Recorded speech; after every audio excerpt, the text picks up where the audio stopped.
So I've had a lot of people ask me to make a short review video about the hub motors that I've been working on. As you can see, this is the hub motor with the cable wheel. It's a bit worn because I have been riding it for quite a few miles just for muck around and testing. This is the back of the motor. We've got the three-phase wires coming off, three separate different slots for them. Now that it's focused a bit better, I've got a spare slot there for sensors, and that's a plan to add them in. We've got a grub screw there for tightening the hub motor onto the wheel axle. There is a locking screw thread inside of the shaft of this hub motor to make it stronger hold, but I think the grub screw there is quite safe. These motors are quite easy to pull apart, mainly undo the front 4 screws.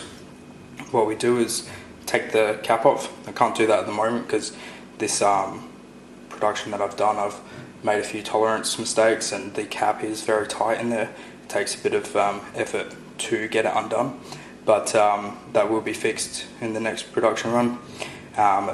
Basically the urethane just slides off, so once you've taken the cap off, you just pull it. It is very tight fit anyway.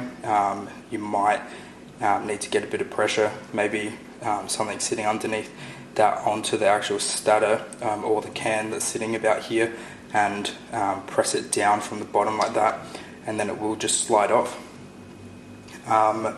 One thing that I will say is this design with the 4 slots here, the wires do get bent a little bit. We do have heat shrink that's tearing a little bit. That is something that we're going to try to fix, either doubling or tripling up on the heat shrink that we actually put in there, or going for a silicon heat shield. One other thing that we do have a problem with is the noise that we get, and I have shown a video of that and I will demonstrate that in just a couple of minutes. But when braking, there's a bit of a chime.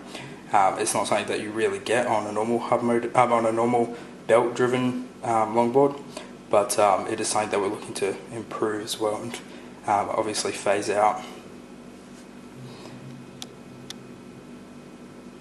The hub motors are quite simple to put on because of the Allen key that I've put in the end. Basically, all that we're going to do is get the axle of the longboard. I'll try to get a bit of a better view here. Okay, so we've got the axle of the longboard. I'm just going to put it on. I'm just going to slide it in a little bit. It's just sitting there. Basically, we can just get this wire here, give it a few little twists up until the point where the urethane and the motor can start turning and the shaft doesn't. So about there, it's locked in tight. I've just got an Allen key.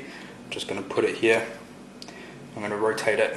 It's got on quite tight there, so it is a very tight fit. Take the key out. I don't know if you'll be able to see it because it's on the other side of the longboard truck, but I'm going to have to hold the camera and show you. Okay, so the grub screw is just sitting right there. So it is a little bit fiddly, but if you get a long-handled Allen key, you put the Allen key in there, and we're just going to tighten it. Now I had it pretty tight before anyway, so it's not much of a turn that you need to give it to lock it in.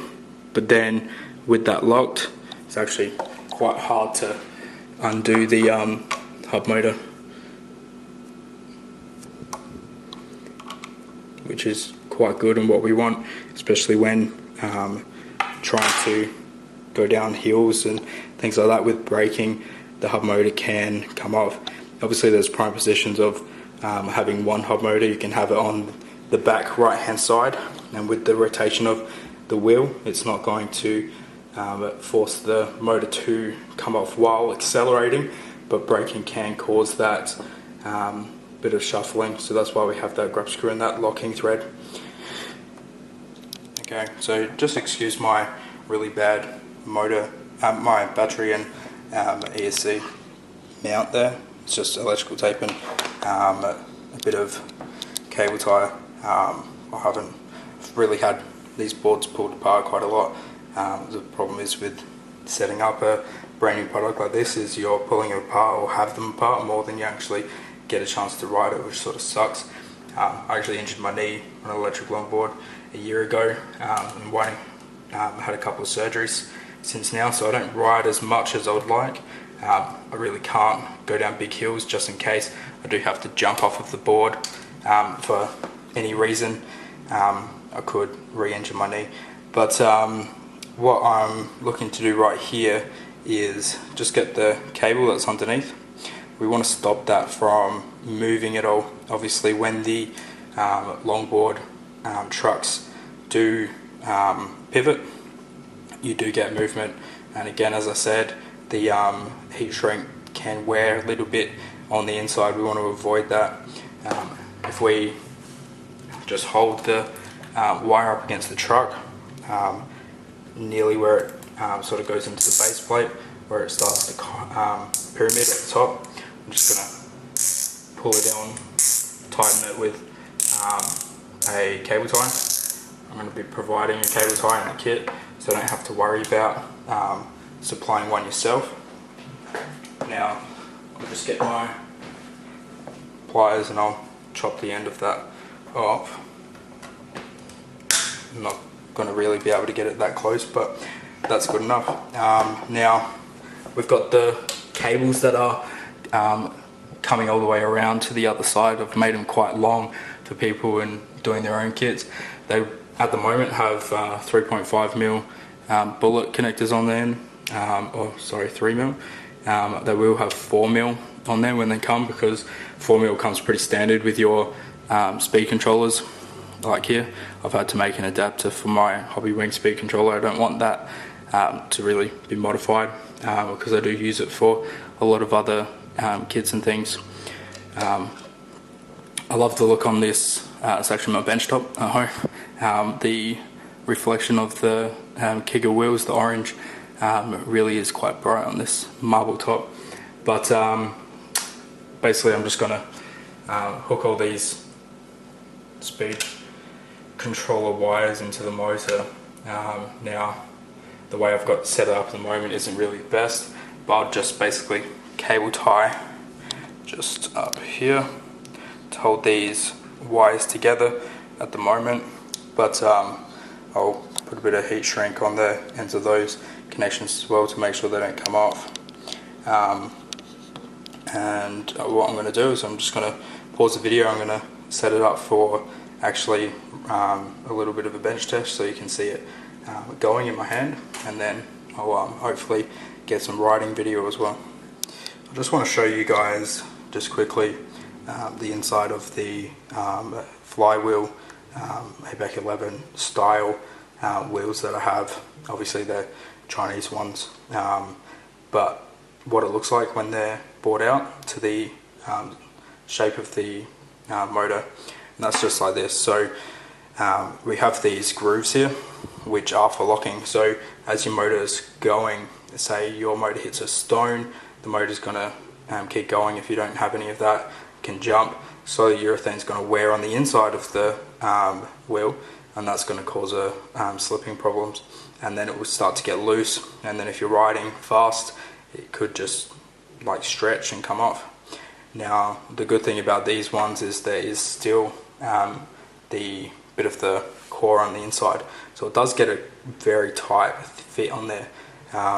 There's no way that it really moves. I struggle to get them on and off, and I will be putting them all on for everyone, so it's a bit easier. If you do get the Kegel one, the core isn't as big, so that's not there anymore, but even with the urethane it's quite strong, quite a tight fit. These are machined, and they are looking a lot better. The Kegel ones that I have on there at the moment, if you saw at the back, there is a bit of a scuff. That's not going to be happening. That was just the drill bit that we were using move around a little bit, but that won't be present on any of the urethane wheels that you guys get. As you can see, it's got a bit of flex in there. If I squeeze it, that's basically means that there's still going to be a bit of flexibility on the road as well. There's nearly the exact same amount of like core on the inside of this wheel as the actual normal core on a longboard wheel would have, which means that this urethane here is nearly the exact same thickness as your normal longboard wheel, which means that you're going to get the same feel on the road as what you would a normal longboard. Now that's basically what we're aiming for with having these hub motors. We want a longboard that really has nothing visible. Obviously electronics are usually underneath the board. I've got them on top at the moment, just so you can get a bit of footage of the motor when it's running, but if we can get carbon fiber deck as well as these hub motors, then really it's a stealth board. We don't have any visible electronics, maybe a wire, and then we can really cruise around and people won't even know that we're on electric longboards. Now I'll show you this one here. Now the reason why we went with the kegel is because this coning, or the coning part of the wheel, there's that gap there. It looks quite ugly. I don't want a gap there. Now the reason why I've gone with the kegel wheels, they are 56mm contact path, and they go down quite like thick as well. So on this one there's a couple of mil there, then it cones. On the kegel there's about 10mm and then it cones. Now with this one, there's no real threat of the wheel sliding this way or this way, because I have made it quite tight with these grooves, but basically it's on both sides. There's a little bit on this side, a little bit on this side, that I would rather give a product that just has no real ability to move at all. So that's why we've gone with the kegel wheel. Now in the future we are going to be producing our own wheel to make it a lot nicer. I've been talking to a few different companies in the US to get a really good quality wheel. I actually want to talk to Orangutan again. I have had communication with them originally. Now the problem is that they work very closely with boosted boards, which means that things aren't going to work as smoothly as a backer or a contract with them, and it's one of the reasons why I've come onto Endless Sphere to get a bit of backing, better testing, and a few people backing me. I might go Kickstarter, or I might just release this as a open hardware product so many people can produce them. But the problem is with doing that is production costs are a lot higher. Those few who have access to CNC machines will be able to produce them, other people won't. So with one person producing a whole bunch of motors, it's going to make it a lot easier and cheaper for somebody in the long run. I'm really not trying to make any profit on these at the moment. I really just want the glory to say I was one of the first to produce an awesome hub motor for everyone to ride around on. But as you can see, that was the design that we went through with the smaller motor.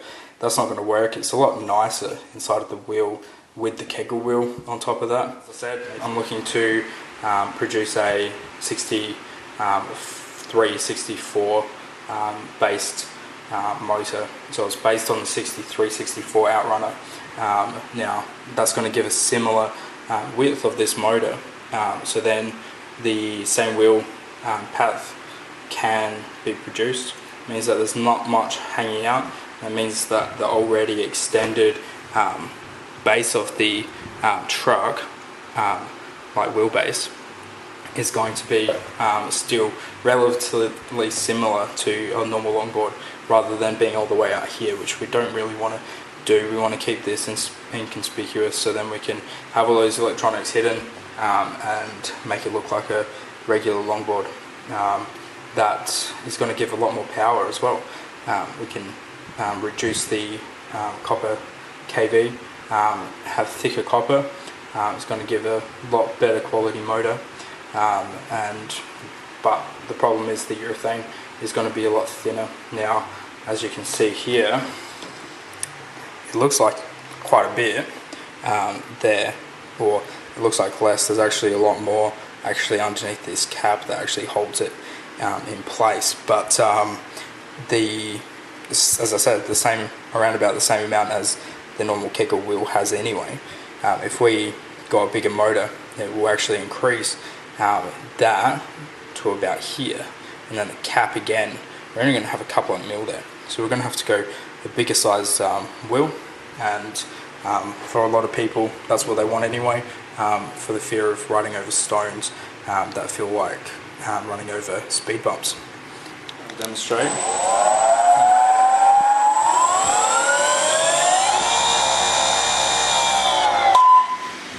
If you can hear that chime there, that's what we're talking about. That's the problem that we're having at the moment. Yeah, I'd love to get this out to more people for everyone to test.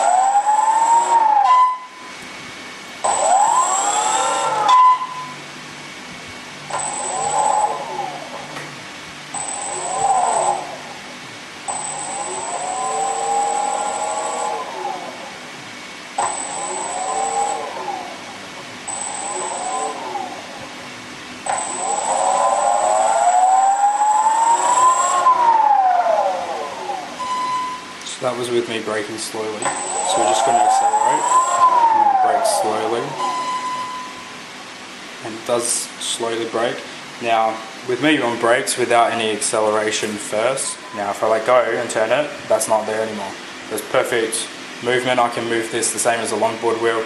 There's a little bit of that cogging feeling because there's magnets going against those stators, but yeah, it's quite easy to move, which means that when you're not longboarding with your battery power, you just simply kick.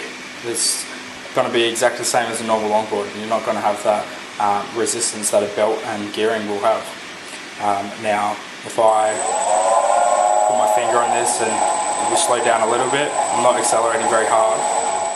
Having a geared system, you're going to produce more torque. That's just the way it works.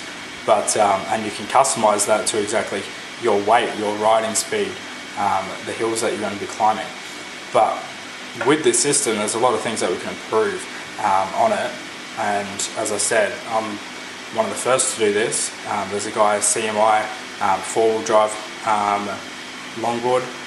He did a similar thing, but mine's a little bit different. His wheels were quite big, and they were 100mm wheels as well, scooter wheels on them. But this is a lot smaller, it's a lot more compact. It looks basically exactly the same as the other side.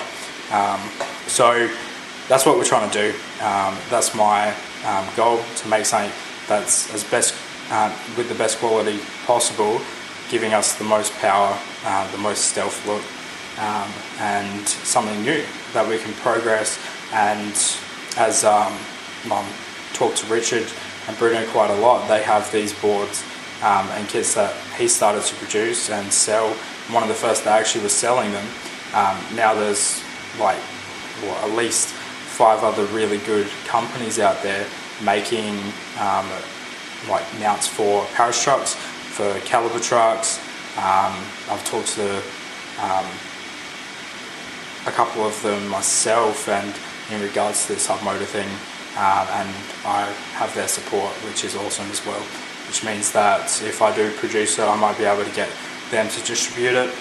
If I don't have the ability to continue to do that, I might be able to negotiate with one of those companies and have them take over, which will be awesome. I thank you very much for all the support. We've had quite a few motors sold already. We're looking to get that 25 motors or higher. If we make any improvements, we're going to try to offer it to anyone who's helping with this beta stage to actually have the upgrades, which will be awesome, and hopefully free of charge. Okay, so I'm just making a quick video to show everyone that the chiming while braking has actually resolved by not using a Hobby Wing speed controller. So what I thought originally was that these ABS caps here were stopping that chiming from happening. I was thinking there was some sort of eddy currents causing interference, but I came to that assumption by using these ABS caps with a different speed controller, which was actually the Alien speed controller. Now the Hobby Wing speed controller with the Alien caps and the ABS caps caused that chiming, while putting aluminium caps and ABS caps on the Alien speed controller, we don't have those problems anymore. Now everyone will be getting carbon fiber caps. The reason for that is because the assumption I had was that the chiming was because of those eddy currents, but without that actually being the source of the problem, I still think that the carbon fiber caps look quite nice, and they are also a little bit lighter, so we're going to save a little bit on weight, but also having the same sort of strength that's needed for these motors. Now I'm just going to demonstrate this to show everyone. So I'm just doing the acceleration and then I'm braking. So there's nothing there, no chiming. I came across and actually figured out that this was the problem. I was driving my 1/8 scale monster truck the other day, which has a Hobby Wing speed controller, and every time I was braking, it was making that chiming. I was like, oh, must be a brushless motor thing. But after most of my boards with Alien speed controllers don't have that chiming, I was like, okay, cool, I'm gonna give it a test. So I tested it out with the aluminium caps, and I didn't have the problem on the Alien speed controller, and then used ABS caps on the Hobby Wing, and I did. So obviously that rules that out.